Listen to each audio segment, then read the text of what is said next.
Costing का ये हमारा तीसरा चैप्टर है और कॉस्टिंग के इस तीसरे चैप्टर में जिस चीज़ की हम पढ़ाई करने वाले हैं वो टॉपिक है हमारा कौन सा, मटेरियल कंट्रोल एंड वैल्यूएशन है। मुख्य रूप से इस चैप्टर का नाम दिया जाता है मटेरियल कॉस्टिंग। ठीक है, जैसा कि आपने चैप्टर नंबर 1 और चैप्टर नंबर 1 तो आपको सिर्फ और सिर्फ कॉस्टिंग क्या है, कॉस्ट अकाउंटिंग क्या है कि नहीं, फाइनेंशियल अकाउंट क्या है, मैनेजमेंट अकाउंटिंग क्या है, उन सब चीज़ों के बारे में इंट्रोडक्शन में ही निकल गया था, लिमिटेशंस या जो भी चीज़ें हैं इंपॉर्टेंस वगैरह में निकल गया था हमारा।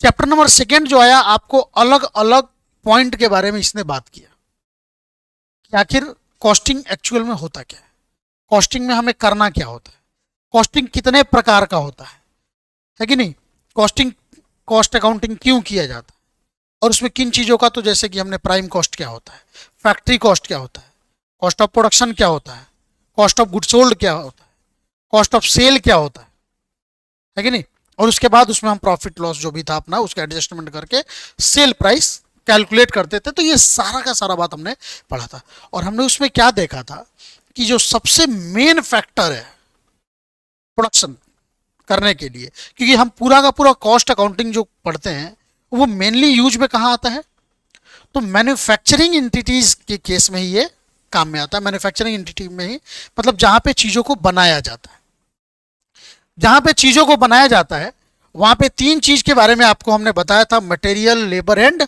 ओवरहेड्स। 3 तरह के कॉस्ट लगते हैं। अब इसमें कुछ डायरेक्ट होते हैं, कुछ इनडायरेक्ट होते हैं। तो आज जो हमें बात करना है, जिस चैप्टर की हम शुरुआत कर रहे हैं उसमें हम बात करने वाले हैं उसी में सबसे इंपॉर्टेंट, मैंने तो वैसे बताया था जब पढ़ा रहा था मैं तो, कि मटेरियल, लेबर, ओवरहेड जो होता है ये तीनों के बिना, एक दूसरे के बिना कुछ भी संभव नहीं है। लेकिन फिर भी सबसे ज्यादा इंपॉर्टेंस किसको दिया गया है, मटेरियल का, क्योंकि जब तक मटेरियल नहीं आएगा तब तक हम किसी और चीज के बारे में कल्पना भी नहीं कर सकते। तो यहां पे हम मटेरियल के बारे में पूरा का पूरा हम बात करने वाले हैं, है कि नहीं। तो इसी मटेरियल से रिलेटेड ये पूरा चैप्टर है, इसी मटेरियल के कंट्रोल से रिलेटेड ये पूरा चैप्टर है। अब मटेरियल में क्या कंट्रोल करना होगा, तो मटेरियल में ये कंट्रोल करना होगा कि भाई अपने पास एक तो सबसे पहले अच्छे किस्म की मटेरियल्स है। मटेरियल्स कहने का मतलब क्या था हमारा, मुख्य रूप से क्या होता है इसमें, क्या था हमारा, रॉ मटेरियल, जिसको हमने कच्चा माल कहा था या कच्चा सामग्री किया था, यही था ना। तो हमारा क्या होना चाहिए, बढ़िया क्वालिटी का होना चाहिए, बढ़िया किस्म का होना चाहिए। कि जब तक ये बढ़िया किस्म का नहीं होगा, जब तक ये बढ़िया किस्म का नहीं होगा, हमारा समझिए कि बढ़िया सामान बन के तैयार नहीं होगा। बढ़िया सामान नहीं बनेगा फिर मार्केटों में बिकेगा नहीं। तो बढ़िया किस्म का होना बहुत जरूरी है। दूसरा, इसका एक लेबल होना चाहिए। इस मटेरियल को हमें स्टॉक में भी तो रखना पड़ेगा ताकि हम अपने प्रोडक्शन को कंटिन्यू कर सकें। लेकिन प्रोडक्ट, वो जो स्टॉक का जो लेबल होना चाहिए वो कैसा होना चाहिए, मतलब हमारे पास कितना मटेरियल स्टॉक में हमेशा उपलब्ध होना चाहिए, उसका मैक्सिमम लेवल क्या होगा, मिनिमम लेवल क्या होगा, and average level. Minimum level क्या हो गया कि इससे कम हमारे पास रॉ मटेरियल कभी भी नहीं होना चाहिए, क्योंकि इससे कम होगा तो हो सकता है कि हमें प्रोडक्शन आगे चल के रोकना पड़ेगा, कमी हो जाएगा। ज्यादा इसलिए नहीं होना चाहिए क्योंकि ऐसा ना हो कि वो खराब हो जाए, बर्बाद हो जाए, उसमें से लोग चोरी करना शुरू कर दें, ज्यादा खर्चे लग जाए, क्योंकि रख रखाव के भी खर्चे आएंगे। तो उस एक लेवल से ऊपर भी नहीं जा सकते। तो मटेरियल को प्रयास करना है कि भाई बराबर रखना है। तो मटेरियल कितना रखना है इसके बारे में हमें बात करना है कि लेवल क्या होना चाहिए। दूसरा, हमें कितने पे, अब उसके बाद 2 चीज के बारे में हम बात करेंगे। एक होता है रीऑर्डर लेवल, जैसे maximum level, minimum level, average level के बारे में बात कर लिया हमने।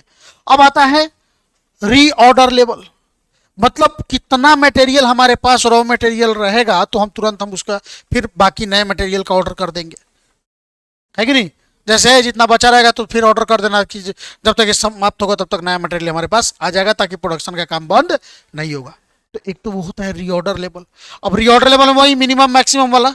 एक आता है डेंजर लेवल, एक आता है डेंजर लेवल कि ये सबसे लास्ट पॉइंट है, इसके कम हुआ कि प्रोडक्शन पक्का बंद होना है। तो हमें अपने मटेरियल को इस तरीके से बैलेंस बनाकर रखना है कि कम से कम, अब देखिएगा क्या होता है, रीऑर्डर लेवल सिर्फ और सिर्फ लेवल देख के नहीं किया जाता है। हम ये चीज भी देखकर आगे बढ़ते हैं कि भाई कितना मटेरियल का हम क्या कर सकें, मतलब क्या कर से अप्लाई करें, या कितना मटेरियल का हम डिमांड करें, बाहर से कितना मटेरियल का हम ऑर्डर करें कि भाई कम से कम खर्चे में आ जाए। क्योंकि होता है ना कि जितना ज़्यादा आप मटेरियल लोगों से लीजिएगा उतना कम प्राइस में मिलेगा। होता है कि नहीं? एक सामान लीजिएगा महंगा मिलेगा, 10 लीजिएगा तो थोड़ा डाउन होगा, 100 लीजिएगा तो थोड़ा और डाउन होगा। होता है कि नहीं होता है? लेकिन इसका मतलब थोड़े ना आप ट्रक भर के ले लेंगे, काम है भाई छोटा सा बक्से का ट्रक भर के ले लेंगे, क्या होगा? सामान तो बर्बाद होगा, सारा पैसा बर्बाद। तो सब चीजों को ओवरऑल हमें मैनेजमेंट का बात यहां पे आता है, ओवरऑल कंट्रोल का बात आता है। तो पूरे मटेरियल के ऊपर कंट्रोल करना और प्लस उस मटेरियल का वैल्यूएशन करना कि भाई कितने मटेरियल का यूज करके हम अपना प्रोडक्शन कर रहे हैं। इन सब चीजों के बारे में इस पूरे चैप्टर में हमें क्या पढ़ना है? पढ़ाई करना है। पूरे चैप्टर को इसे पढ़ाई करना है, वही चीज यहाँ पे आपको कह रहा है। तो शुरुआत में तो मैं पढ़ के एक एक लाइन आपको बताऊंगा, लेकिन अभी जो मैंने आपको बताया सिर्फ और सिर्फ वही चीजें हैं। इसमें कुछ डेफिनेशंस ऐसे हैं जिसको हमने चैप्टर सेकंड में आपके साथ ऑलरेडी डिस्कस कर रखा है। तो जैसे यहाँ पे सबसे पहले इंट्रोडक्शन, तो सबसे पहला क्या है भाई, हम क्या पढ़ने जा रहे हैं? मटेरियल लेबर है, sorry material control and valuation. तो यहाँ पे क्या कर रहा है? मटेरियल कंट्रोल मतलब सामग्री नियंत्रण। ठीक है, तो सामग्री नियंत्रण वर्तमान व्यवसायिक प्रबंध का महत्वपूर्ण अंग बन चुका है। मैंने बताया ही कि आज के डेट में अगर मटेरियल पे आपका कंट्रोल नहीं है तो समझिए सब कुछ करके भी आप अपने बिजनेस में फेल्योर है। तो अगर बिजनेस में सफलता चाहते हैं तो आपको सबसे पहला आपको किस पे करना पड़ेगा? आपको अपने सामग्री पे कंट्रोल करना पड़ेगा। वही कह रहा है कि व्यवसाय के क्रियात्मक प्रबंध का प्रत्यक्ष संबंध किस चीज से है? अब सामग्री प्रबंध से होता है, यानी सामग्री के नियंत्रण से होता है कि भाई उसको किस प्रकार से आप व्यवस्थित रख पाते हैं, अपने पास कितना बैलेंस रख पाते हैं, है कि नहीं? इससे होता है। ये क्रियात्मक प्रबंध कितने प्रकार के होते हैं? 3 प्रकार के होते हैं। ये क्रियात्मक प्रबंध कितने प्रकार के होते हैं? 3 प्रकार के, और ये तीनों बहुत ही ज्यादा इंपॉर्टेंट है, बहुत ज्यादा। एक होता है उत्पादन प्रबंध, एक होता है विक्रय प्रबंध, और दूसरा होता है हमारा वित्तीय प्रबंध। ये तीनों बहुत ज्यादा इंपॉर्टेंट आपके लिए होने वाले। अब अच्छा, ये तीनों हैं क्या भाई? आखिर ये तीनों हैं क्या? तो उत्पादन प्रबंध किसके बारे में बात करता है? तो यहां पे उसके बारे में समझिएगा।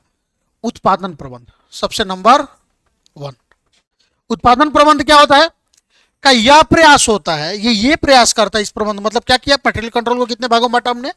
3 भागों में। सबसे पहले आता है उत्पादन प्रबंध, मतलब प्रोडक्शन मैनेजमेंट।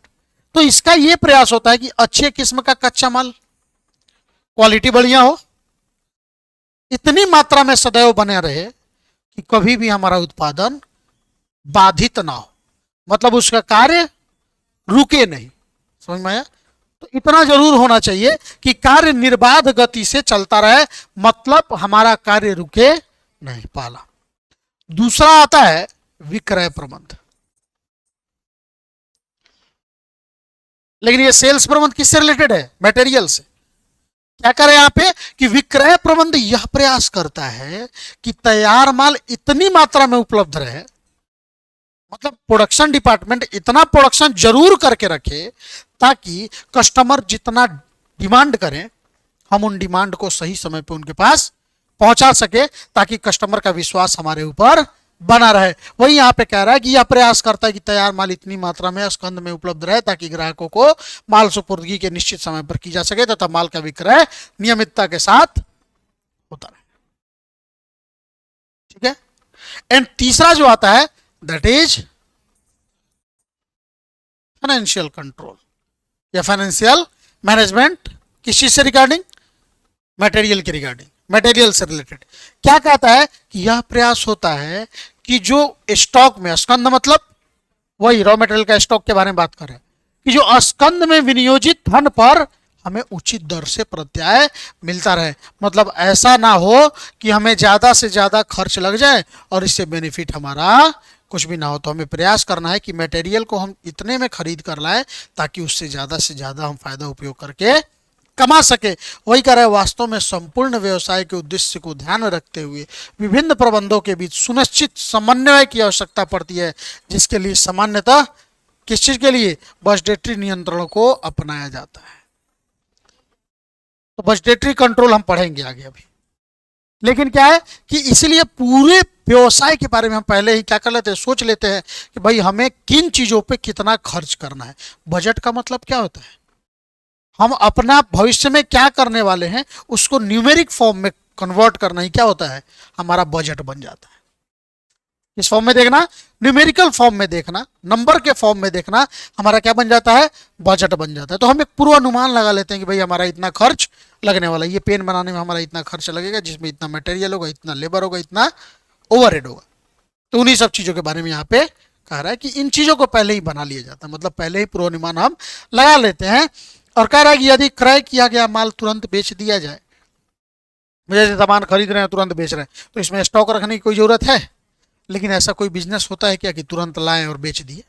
जनरली ऐसा प्रोडक्शन में कोई बिजनेस नहीं होता है। तो इसीलिए हमें कंट्रोल करने की ज़रूरत होती है। अब सबसे पहला बात है कि मीनिंग ऑफ मटेरियल क्या है। मीनिंग ऑफ मटेरियल क्या है, तो मैंने आपको ऑलरेडी इसके बारे में बताया है, फिर भी आपको चूंकि आपके सिलेबस में है तो दे दे रहा हूं कि व्यापारिक संस्थाओं में सामग्री शास्त्र है।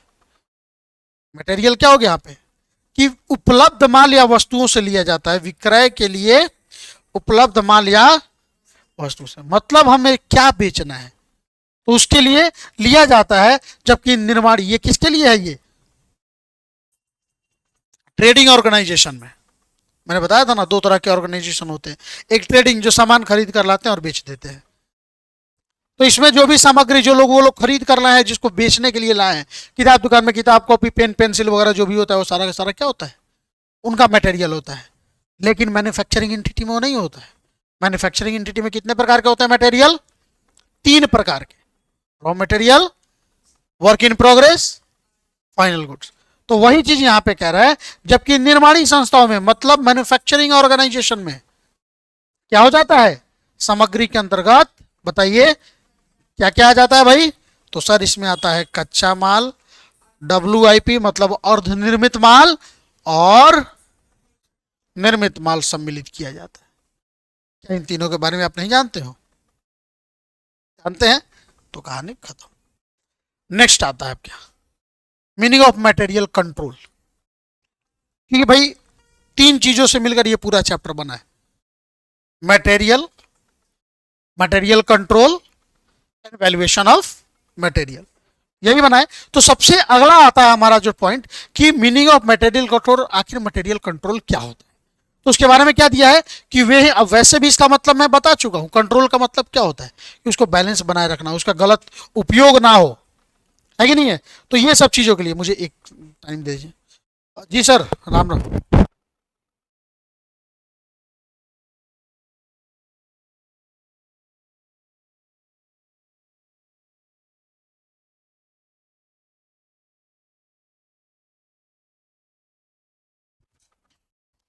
ठीक है, तो क्या कर रहा है भाई, वे ही उद्योग अथवा व्यवसाय सही ढंग से अपना व्यापार संचालित कर सकते हैं। जैसे मैंने बताया ये सबसे इंपॉर्टेंट चीज ही मटेरियल है। तो यहां भी यही कह रहा है कि वो ही उद्योग सबसे बढ़िया अपने व्यापार को कर सकता है जिसका अपने मूल्य, मतलब क्या सही मात्रा में मूल्य पर माल उपलब्ध हो जाए। क्योंकि देखिए रॉ मटेरियल जब तक सस्ता नहीं आएगा, अच्छे क्वालिटी का रॉ मटेरियल जब जब तक कम से कम में नहीं आएगा, आप उसके बाद कितना भी कम में कोई चीज बनाइएगा क्या कम हो पाएगा? क्योंकि मेन काम तो रॉ मटेरियल का ही है कि नहीं है। वहीं आप महंगा लाइएगा तो क्या होगा, आपका कॉस्ट ऑफ प्रोडक्शन महंगा हो जाएगा। कॉस्ट ऑफ प्रोडक्शन मतलब चीज़ों को बनाने का जो दाम होगा वो क्या हो जाएगा, कॉस्ट, लागत क्या हो जाएगा, बढ़ जाएगा। अब जब लागत जब बढ़ जाएगा तो सस्ता में बेच पाइएगा, और सस्ता में नहीं बेचिएगा तो क्या कोई भी लोग आपका सामान परचेज करेगा? वो तो सस्ता वाला परचेज करेगा। तो वही चीज़ यहाँ पे कह रहा है कि जिन्हें सही मात्रा व मूल्य पर माल उपलब्ध हो जाए। इस प्रकार नियंत्रण शब्द सामग्री पर दो तरह से नियंत्रण करने का संकेत देता है। कंट्रोल का मतलब सिर्फ यही नहीं होता कि हम सही से उपयोग करें, हम बहुत अच्छा उपयोग कर रहे हैं, लेकिन दिक्कत क्या है कि हम मटेरियल ही बहुत महंगा लाए हैं। हम 1 किलो आटा लाए, उसका रोटी ज्यादा से ज्यादा रोटी पकाए, लेकिन दिक्कत यह है कि बाकी दुनिया 50 रुपए किलो आटा खरीद रहे हैं, हमने 70 रुपए किलो खरीद लिया है। कितना भी कम करेंगे, कितना भी बेटर यूटिलाइजेशन करेंगे, ये 20 रुपए का भरपाया हम कहाँ से करेंगे, कर पाएंगे? तो मार्केट से तो वैसे भी आउट हो गए हम। तो वही यहाँ पे कह रहा है कि कंट्रोल का मतलब सिर्फ ये नहीं कि चीजों को मतलब सही ढंग से यूज करना, बर्बादी ना हो, ये सब करना। कंट्रोल का मतलब दो तरीके से होता है, जिसमें प्रथम सामग्री की इकाई अथवा भौतिक मात्रा पर नियंत्रण, जिसके अंतर्गत उत्तम कार्य और भंडारण की व्यवस्था आती है। जिसके अंतर्गत क्या आता है? सबसे पहले उत्तम क्रय एवं भंडारण की, कि भाई हमें बढ़िया से बढ़िया चीजों को खरीदना है और उसको बढ़िया तरह से भंडार करना है, स्टोर करना है, कि स्टोर में उसकी बर्बादी ना हो। ऐसा भी हो सकता है कि कुछ लोग 50 रुपए ला रहे हैं और यहाँ पे रख रहे हैं, खराब हो जा रहा है, वहां भी लॉस है। तो हमें खरीदना भी अच्छा किस्म है ताकि उसका भंडार भी सही तरीके से कर सके, स्टोर कर सके, ताकि उसमें सिर्फ खराब ही ना, चोरी, डकैती, सड़ जाना, इन सब चीजों से बचा के। वही कह रहा था कि सामग्री की चोरी, गमन, सीजन, सीजन मतलब वही बर्बाद होना आदि से सुरक्षा प्रदान की जा सके। पहला ये गमन वन मतलब घोटाला, है कि नहीं, कि घोटाला ना हो सके। दूसरा जो आता है हमारा, जो द्वितीय हमारा आता है, प्रथम तो हो गया, अब आता है, तो पहला तो हो गया कि सामग्री जो हमारे पास है उसको बेस्ट तरीके से रखना, और दूसरा आता है सामग्री के मूल्य पर नियंत्रण। सामग्री के मूल्य पर, कि भाई अब जो हम सामग्री परचेज करके ला रहे हैं, हमें प्रयास करना है कम से कम रेट पे परचेज करके लाए। वही कह रहा है कि मूल्य पर नियंत्रण, ताकि केवल इतनी ही सामग्री स्टॉक में उपलब्ध रहे, है कि नहीं, क्योंकि मूल्य भाई जितना ज्यादा खरीदेंगे उतना कम मूल्य पे मिलेगा। अब उसके चक्कर में पूरा तो नहीं खरीद लेंगे ना, तो हमें मूल्य के अनुसार उतने ही मूल्य पे उतना ही सामग्री खरीदना है कि जितने से इतनी ही सामग्री स्टॉक में उपलब्ध रहे जितने की आवश्यकता है। तो इसमें क्या आता है, जो कि मैंने बताया कि सामग्री की मात्रा इतना कम भी नहीं होना चाहिए जिससे उत्पादन कार्य प्रभावित हो जाना चाहिए, मतलब हमारा मिनिमम लेवल से भी डाउन नहीं होना चाहिए, और सामग्री का मात्रा इतना अधिक भी नहीं हो जाना चाहिए कि सामग्री अनयूज्ड हो जाए और बेकार हो जाए। क्योंकि भाई एक तो खराब होने का डर, ऊपर से स्टोर में लग रहे हैं ज्यादा दिन तक, तो स्टोर का भाड़ा खर्च तो है ना, सब तो मटेरियल पे ही आएगा, सब तो कॉस्टिंग पे ही, कॉस्ट में जोड़ेंगे, और कॉस्ट में जोड़ेंगे तो प्रोडक्ट महंगा होगा, प्रोडक्ट महंगा होगा तो लोग खरीदेंगे नहीं, सेल कम होगा, और मार्केट से हम तुलना करके बेचेंगे तो या तो हमें लॉस होगा, नहीं तो प्रॉफिट कम होगा, तो मार्केट की अपेक्षा वैसे भी हम आउट हो जाएंगे। तो इसीलिए कंट्रोल समझ में आ रहा, तो कंट्रोल कितने प्रकार से किया जाएगा? दो प्रकार से, एक तो मटेरियल को रखना कैसे, और दूसरा मटेरियल को खरीदना कितना है और कितने मूल्य पे खरीदना है, ताकि हम उसका भंडारण सही से कर सके कि कम भी ना हो और आवश्यकता से ज्यादा भी ना हो जाए। उस पर विनियोजित पूंजी का इस प्रकार से कुशलतम प्रबंध हो ताकि न्यूनतम पूंजी एवं अधिकतम लाभ प्राप्त किया जा सके। जो कि मैं बताऊंगा, मैंने एक चीज इस बारे में मैंने बोला है, ताकि न्यूनतम पूंजी एवं लागत पर अधिकतम लाभ प्राप्त किया जा सके। अब इसका मतलब मैंने बताया है कि अब सर खरीदने पे कैसे, तो खरीदने पे मैंने बताया कि अगर मैं 10-10 करके ले रहा हूं तो रेट 100 रुपये पड़ रहा है, लेकिन मैं एक बार में 50 परचेज कर रहा हूं तो मुझे 10 का रेट वहां 100 पड़ रहा था, तो 50 एक बार में ले रहा हूं तो 10 का रेट मुझे 90 दे रहा है। वैसे 10-10 करके लूंगा तो 450 रुपया पड़ेगा बस भाड़ा किराया लाने ले जाने में, और वैसे सीधे मैं 500 कर रहा हूं तो एक ही भाड़ा किराया में 450 में पड़ रहा है, तो वहां 500 में और यहाँ 450 50, वैसे भी भाड़ा बचा वो अलग होगा कि नहीं होगा।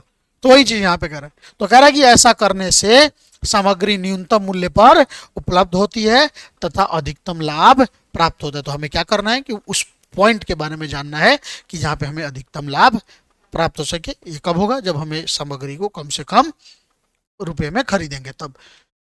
तो गार्डन बी कार्सन, कॉस्ट के विद्वान, उन्होंने कहा है कि स्कंध नियंत्रण वह प्रक्रिया है, अब मैं वही मटेरियल कंट्रोल के बारे में ये बात कर रहे हैं कि ये क्या है, प्रोसेस है। ये प्रोसेस है तो पक्का इसमें एक काम नहीं है, इसमें बहुत सारे कार्य, प्रोसेस में तो बहुत सारे कार्य होते हैं।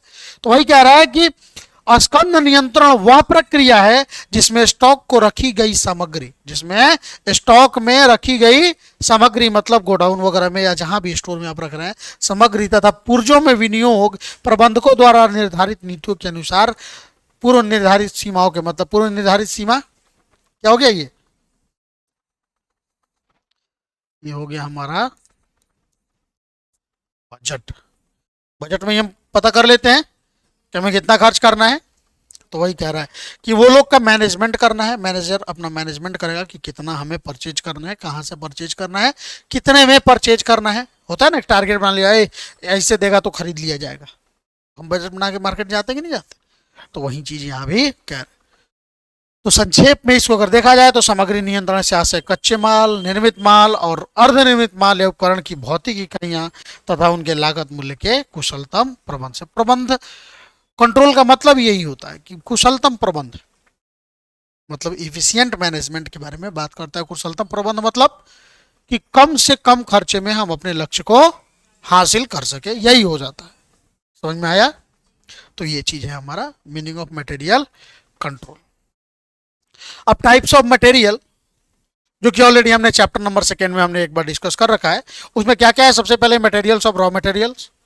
तो रॉ मटेरियल क्या होता है भाई, कि किसी भी उद्योग का अर्धनिर्मित माल होता है, मतलब या तो कच्चा माल होता है या अर्धनिर्मित माल होता है, जिसको हमें क्या करना होता है, फिनिश गुड्स में बदलना होता है। लेकिन मैंने ये भी आपको कल बताया था कि जरूरी नहीं है कि कच्चा माल सबके लिए कच्चा माल ही हो, या किसी का फाइनल प्रोडक्ट किसी के लिए क्या हो जाता है, कच्चा माल बन जाता है। जैसे मैं एक इंडस्ट्री के, जैसे एजुकेशन सेक्टर में ही मैंने बोला कि मेरा फिनिश गुड्स क्या है, कि यहाँ से जो बच्चे बीकॉम पास कर लेते हो हमारा फिनिश गुड्स हो जाता है। लेकिन वही बच्चे एमबीए कॉलेज में जाने के बाद क्या हो जाते हैं, उसके लिए रॉ मटेरियल हो जाते हैं। जूते के फैक्ट्री में क्या होता है, जूता अलग, मतलब जूते का सोल अलग बन के आता है और उसको फैक्ट्रियां क्या करती है, जूता अलग बनाती है। तो सोल बन के आया, तो सोल बनाने वाली कंपनी के लिए वही सोल क्या हो गया, उसका फाइनल प्रोडक्ट। लेकिन जूता बनाने वाली कंपनी के लिए वो सोल क्या हो गया, रॉ मटेरियल हो गया। तो उसी के बारे में यहाँ पे कह रहा है कि कच्चे माल की सामग्री के अंतर्गत वे माल आते हैं जिनसे वस्तुएं निर्मित की जाती है, मतलब जिनसे हम फाइनल गुड्स बनाते हैं। तो वही कह रहा है कि कच्चे माल की उचित विविधीकरण, प्रोसेसिंग करके, मतलब उसको अलग अलग प्रक्रियाओं से गुजरना पड़ता है, उस काम को करके और उसे निर्मित माल के रूप में परिवर्तित किया जाता है। उदाहरणार्थ सूती वस्त्र के उद्योग के लिए क्या होता है, कपास रॉ मटेरियल होता है। इस्पात उद्योग के लिए कच्चा लोहा, मतलब लोहो का अभी प्रोसेसिंग नहीं हुई, उसको बहुत ज़्यादा पिघला के सफाई, साफ सफाई से आपके पास ये जो लोहा है आपको क्या लगता है ऐसे ही निकल गया है, पूरा प्रोसेसिंग करके इसको बनाया जाता है। तो इसका जो मेन फॉर्म, जैसे आपके पास पेट्रोल डीजल वगैरह आता है तो आता है ना कच्चा तेल, वैसे ही लोहे का भी अपना मटेरियल आता है जिसको कच्चा लोहा कहते हैं। तो इस्पात उद्योग के लिए क्या होता है, कच्चा लोहा। कभी कभी एक उद्योग का, अब यहाँ से देखिएगा, यहाँ से मैटर बदल रहा है, क्या कर रहे हैं यहाँ पे, कभी कभी एक उद्योग का जो निर्मित माल होता है वहीं दूसरे उद्योग का कच्चा माल होता है। अभी बताया जैसे कि हमारे लिए फिनिश्ड है, उसके लिए रॉ मटेरियल है। जो लोग क्लास 10th तक पढ़ाते हैं उनका क्लास 10th का जो बच्चा पास होता है उनके लिए फिनिश्ड है, और हमारे लिए वही बच्चा क्या है, रॉ मटेरियल्स है। तो वही यहाँ पे कह रहे हैं कच्चा माल है। जैसे रुई बनाने वाले उद्योग के लिए सूत निर्मित है, रुई मतलब सूत बनाने वाले कंपनी के लिए रुई क्या होता है, कच्चा माल, और उसका पक्का माल क्या हो गया, सूत। रुई से उसने सूत बना दिया, लेकिन वो सूत जब कपड़ा उद्योग के लिए जाता है तो क्या बन जाता है, वो उसका कच्चा माल। तो इसका फाइनल उसका रॉ मटेरियल। वही कह रहा है अब कितने प्रकार का होता है, डायरेक्ट एंड, हमने आपको बताया था। डायरेक्ट क्या होता है, जो पूरा का पूरा दिखाई देता है उसी का बनता है। वही कह रहा है कि जैसी सामग्री जो निर्मित वस्तु का अंग बन जाती है तथा जिसके संबंध में यह ज्ञात किया जा सकता है कि निर्मित वस्तु की प्रत्येक इकाई में सामग्री की कितना मात्रा लगी है। हाँ, जैसे टेबल के बारे में मैंने बताया था आपको, ये सारा क्या हो गया, इसमें जो लकड़ी लगाई है क्या हमारा डायरेक्ट मटेरियल है कि नहीं। लेकिन अगर मैं इनडायरेक्ट की बात करूं तो वो जो हम वस्तु का निर्माण कर रहे हैं उस निर्माण में वो क्या करता है, डायरेक्ट मटेरियल को आपस में जोड़ने में मदद करता है। जैसे ये किल जो है वो क्या हो जाता है हमारा डायरेक्ट मटेरियल, या मान के चलिए इसको पोंछने के लिए, काटने के लिए, मतलब जो भी हमने वस्तु खत्म किया है वो क्या हो जाता है हमारा इंडायरेक्ट। तो वही यहाँ पे कह रहा है कि जो सामग्री निर्मित वस्तु का अंग तो नहीं बनती किंतु उत्पादन में सहायक होती है, तो उसको क्या कहते हैं हम, इनडायरेक्ट मटेरियल, ठीक है ना, अप्रत्यक्ष सामग्री कहते हैं। बताइए क्या है यहां तक। अब देखिए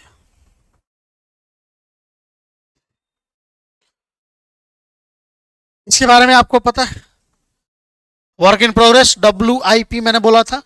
तो ये क्या होता है भाई, अब ना जो रॉ मटेरियल ही है और ना ही फिनिश्ड गुड्स ही है, दोनों के बीच में पड़ा हुआ है, मतलब जिसपे कुछ प्रोसेसिंग हो चुका है। जो माल निर्माण के क्रम में अधूरा पड़ा हो, मतलब अभी पूरा उसका निर्माण नहीं हुआ हो, उसके स्कंद को निर्माणाधीन माल की सामग्री कहते हैं। ऐसे माल पर सामग्री, श्रम एवं कारखाना से संबंधित व्यय कर दिए गए होते हैं। क्रिया समाप्त होने के लिए अंतिम क्रिया बाकी रहती है, मतलब अभी अब उस पर पूरा फाइनल काम नहीं हुआ है, उसका कुछ काम अभी बाकी है, तो उसको हम किसके श्रेणी में रखते हैं, WIP के श्रेणी में, यानी वर्क इन प्रोग्रेस, यानी कि निर्माणाधीन माल की सामग्री में हम उसको रखते हैं। दूसरा आता है हमारा मटेरियल ऑफ फिनिश्ड गुड्स, जिसपे हम पूरा का पूरा अपना प्रोसेसिंग कर चुके होते हैं। वही है जो माल पूर्णतः निर्मित हो चुका, मतलब तैयार हो चुका है, तो क्या हो जाता है हमारा फिनिश्ड गुड्स हो जाता है। और तीसरा आता है मटेरियल्स ऑफ इक्विपमेंट्स। इक्विपमेंट्स मतलब पार्ट पुर्जा, तो वही यहां पे कह रहा है कि ऐसे सामग्री में मशीनों के एक्सपेंडेबल पार्ट्स या फर्नीचर आदि होते हैं। एक्सपेंडेबल पार्ट्स मतलब जिनको चेंज कर दिया जाता है काम करने के क्रम में। अब मतलब मैं यहाँ पे मटेरियल्स ऑफ इक्विपमेंट्स, यहाँ पे एक्सपेंडेबल पार्ट्स के बारे में हम बात कर रहे हैं। नहीं नहीं, तो एक्सपेंडेबल पार्ट्स मतलब इसको हम क्या कर सकते हैं, जैसे मान के चलिए आप छड़ काटने के लिए एक वो आता है, हाँ हाँ, एक ब्लेड आता है, तो क्या हो जाता है हमारा वो सब पार्ट है, तो वो सब भी कहीं ना कहीं बनाने में मदद करता है कि नहीं। तो सारे के सारे इक्विपमेंट्स जो आते हैं वो मटेरियल के अंतर्गत ही आते हैं। बाकी वो तो आ गया, उसका जो मेन मशीन होता है फिक्स्ड गुड्स के रूप में आता है, फिक्स्ड एसेट्स के रूप में आता है, तो उसका सिर्फ है कि नहीं। तो यहाँ पे कह रहा है मटेरियल्स ऑफ अदर गुड्स।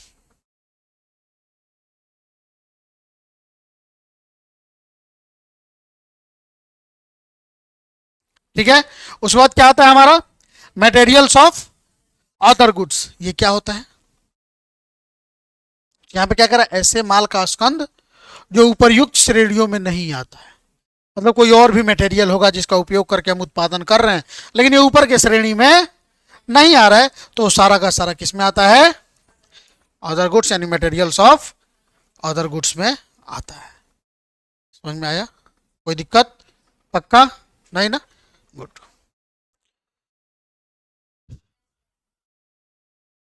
तो इसको रहने दिया जाए। ऑब्जेक्ट्स ऑफ मटेरियल कंट्रोल ये और प्लस कल हम, हाँ सही रहेगा, कल हम सीधे क्या करेंगे, क्यों नेसेसरी ये बता देंगे, कल फॉर्मूला बता देंगे, और कल ही क्या किया जाएगा, कल एक थ्योरेटिकल पार्ट चलेगा इसका। तो नेक्स्ट क्लास चलिए अब टेक्स्ट क्या करा देते हैं।